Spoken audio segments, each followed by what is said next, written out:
अस्सलाम, फिर कैसे हूँ। आज की वीडियो जो है वो है बिजनेस के लिए। मुझे किसी ने कहा था कि आप जब स्टिच करके दिखा देती हैं, जो बाजार से लेके आते हैं अनस्टिच ड्रेस, उसको हम किस तरह से कटिंग कर सकते हैं।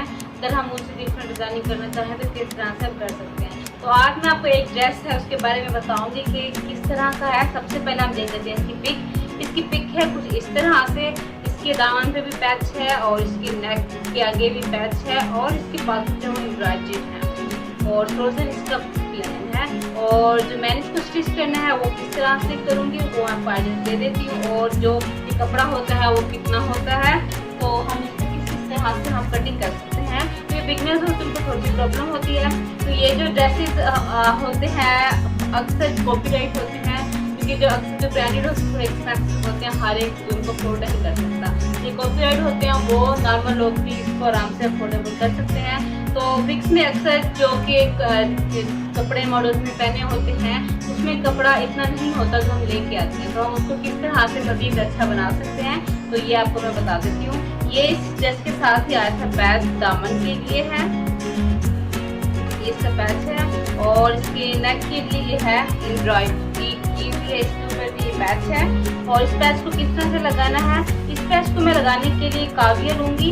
काविया के जरिए से मैं ये सारा जो है इसको मैंने कर लेना है, मैं काविया कर लेना है। काविया करने के बाद जो है वो मैंने इसको लगाना है।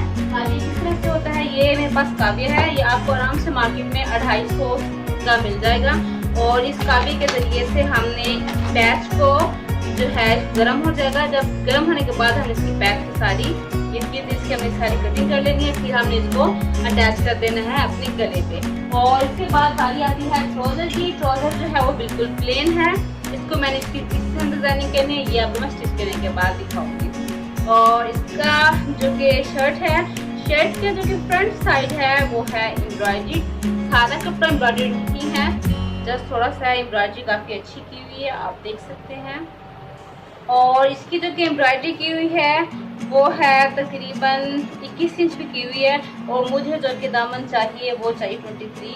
जो बिगनर्स है वो परेशान ना हो कि यहाँ पे मेरा प्लेन आ रहा है, कोई बात नहीं है, क्योंकि जो नॉर्मल और मीडियम साइज में तो ये एम्ब्रॉयडरी बिल्कुल ओके है, लेकिन हैवी साइज के लिए हमें यहाँ पे थोड़ा सा प्लेन कपड़ा लाना ही पड़ता है। तो जब भी आप इसको कटिंग करें तो सबसे पहले आपने, अक्सर लोगों को मैं देखा है एम्ब्रॉयडरी जो भी होती है यहाँ से पकड़ के ऐसे करके प्रेस करके कटिंग कर देते हैं, तो ये रॉन्ग होता है।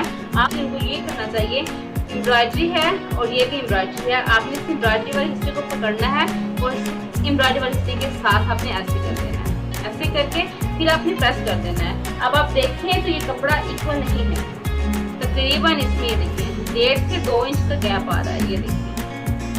तो आपने एम्ब्रॉयडरी को हमेशा देके सेंटर करके आपने इसको ठीक करना है कटिंग।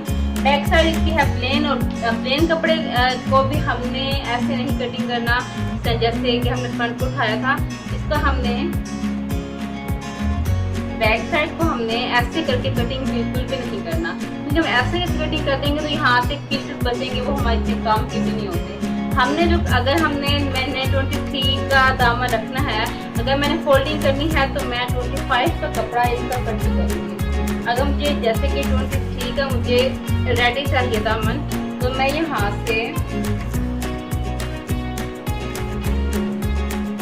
से ना मैंने इसका ये देखिए 23 का मुझे रेडी चाहिए तो मैं 25 लूँगी फोल्डिंग के लिए। अगर आपको फोल्डिंग नहीं करनी तो आप बेशक इसको हाफ इंच की सिलाई में देना है तो आप 14.2 थोड़ा सा आगे ताकि कपड़ा कम ना हो।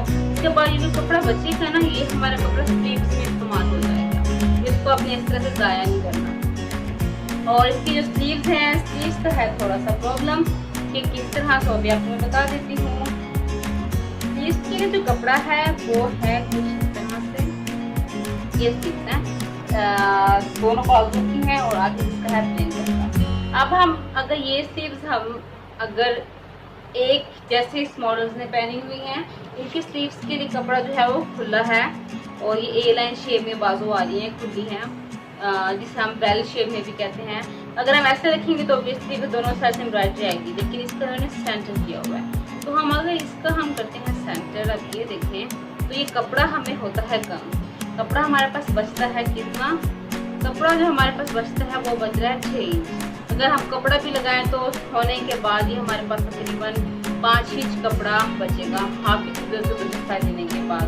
तो हम इस पे क्या करें, फर्स्ट ऑफ ऑल अब इसमें इस तरह से भी डिजाइन कर सकते हैं कि आप यहाँ से कपड़ा करें कटिंग अपने गंदे के हिसाब से 8.5 या 9 है जितना भी है, और यहाँ पे आप दरमियान में सेंटर लेस लगा लें, स्टोरी लेस लगा लें, या कोई भी डिजाइनिंग करना चाहें आप कर सकती हैं। और दूसरा ये होता है कि अगर आप इसको ऐसे फोल्ड करके कपड़ा सिर्फ लगा के कटिंग कर लें वो भी कर सकती हैं। यहाँ पे भी आप अपनी सेंटर लेस को ज्वाइन करके आप इसकी डिजाइनिंग कर सकती हैं। ये टोटली आप पे डिपेंड करता है किस तरह से कर सकते हैं। तो इस तरह की थोड़ी सी आती हैं प्रॉब्लम्स, तो आप परेशान ना हो, कुछ ना कुछ डिजाइनिंग कर लें वो खूबसूरत हो जाता है। तो अमूमन जो कपड़े में थोड़ी सी प्रॉब्लम होती है वो मैंने आपको बता दी है। अब मैं आपको दिखाती हूँ इसको स्टिच करने के बाद कि स्टिच करने के बाद ये ड्रेस किस तरह से लगता है।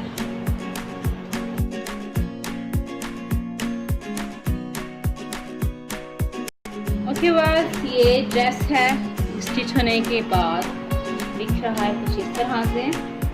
इसकी कटिंग की थी मैंने, कटिंग के बाद सबसे पहले इसका मैंने सेंटर करके उसका मैंने पैच जो है वो अटैच किया है। ये देखिए इसका जो कि पैच है यहाँ से मैंने अटैच किया है, ये भी मैं आपको दिखा दूँ।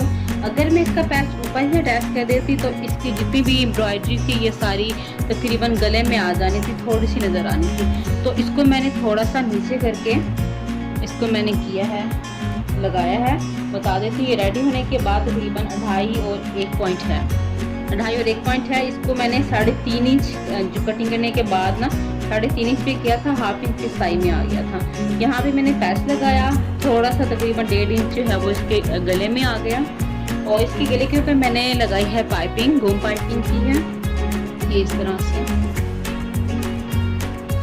ये मैं इसकी घूम पाइपिंग किया है। और इसकी जो गले की चौड़ाई रखी है ये सी शेप में है, मैं आपको इसकी बता देती हूँ। इसकी चौड़ाई जो है वो मैंने 8 इंच की रखी है, और इसकी जो कि लंबाई थी वो मैंने 5 इंच रेडी है तो 5.5 मैंने इसकी रखी थी।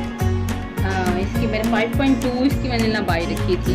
रेडी होने के बाद 5.2 रखी थी, और ये तकरीबन जो रेडी है 4.8 पे ये जो है मेरा गला रेडी है। इसके बाद इसका जो प्रॉब्लम आ रहा था वो था बाजू का। बाजू के ऊपर भी मैंने इसके आगे मैंने सेम पाइपिंग कर दी है, रेड शमूस का कपड़ा लिया और इसके मैंने कर दी है तुरपाई। और इसका जो जोड़ आ रहा था वो अच्छा भी नहीं लग रहा था, तो मैंने कहा सेंटर लेस हम अमूमन लगाते रहते हैं, पाइपिंग भी करते रहते हैं, तो कुछ डिफरेंट होना चाहिए। तो इन फ्लावर जिसके अंदर एम्ब्रॉयडरी की हुई है, ये एम्ब्रॉयडरी है, इस एम्ब्रॉयडरी की इसको देखते हुए ना मैंने रेड कलर का मैंने लिया था, क्योंकि ब्लैक के ऊपर रेड का थोड़ा कंट्रास्ट ज़्यादा अच्छा लगता है। तो जहाँ पे मैंने जोड़ लगाया, जोड़ लगाने के बाद बाजू की मैंने कटिंग की। बाजू को कटिंग करने के बाद मैंने पहले इसके ऊपर ये इस तरह से मैंने लैस अटैच कर दी थी। लैस अटैच करने के बाद फिर मैंने इसकी लगाई है बाजू, और फिर इसके बाद आ जाती है इसकी बारी इसके दामन की। दामन के ऊपर भी मैंने पहले पैच लगाया था। पैच लगाने के बाद फिर मैंने इसकी साइड में फिर मैंने इसकी कर दी है पाइपिंग, सेम एज इस मोटिव को मैंने कर दिया तो ये चीज़ जो है वो पाइपिंग होने के बाद में बहुत ही अच्छा सा लग रहा है ना, क्योंकि डिजाइन सारे ब्लैक है, थोड़ी सी तरीके से पाइपिंग नजर आ जाए तो वो बहुत ही चाहिए। इसकी मैंने ये कर दी है पाइपिंग। इसके बाद मैं आपको दिखाती हूँ इसके साथ का ट्राउजर। ट्राउजर जो है वो यहाँ पे इसके साथ का जो ट्राउजर है वो मैंने स्टिच किया है कुछ इस तरह से। इसका मैंने क्या किया, इसका मैंने कुछ नहीं किया, सिंपल था। मैं इसका कुछ डिजाइनिंग कर दें तो इसको मैंने कुछ भी नहीं किया। तकरीबन इसके मैंने आपको मेल करके भी मैं बता देती हूँ, ये तकरीबन 6 इंच पे यहाँ पे आ रहा है सेंटर है इसका। और मैंने इसके लगाए हैं कटाव, पहले एक साइड में बनाना था दूसरी साइड का, और नीचे मैंने रेड कलर का कपड़ा लगा के तो मैंने कर दी थी सिलाई। वहाँ से पहले एक साइड के कटाव किए थे, इसकी मैंने कर ली थी, पहले इसकी फोल्डिंग कर ली थी तुरपाई। इसके बाद एक रेड कपड़ा लिया था। एक होता है ना बुकरम होता है, हार्ड होता है, ये इसका होता है बहुत हिस्सा होता है ना, इसको हम पेपर भी कहते हैं, पेपर बुकरम बहुत पतला सा होता है। मैंने वो रखा है और मैं इसके ऊपर रखा रेड कपड़ा, और फिर मैं इसको रेस्ट करके कर दी सिलाई।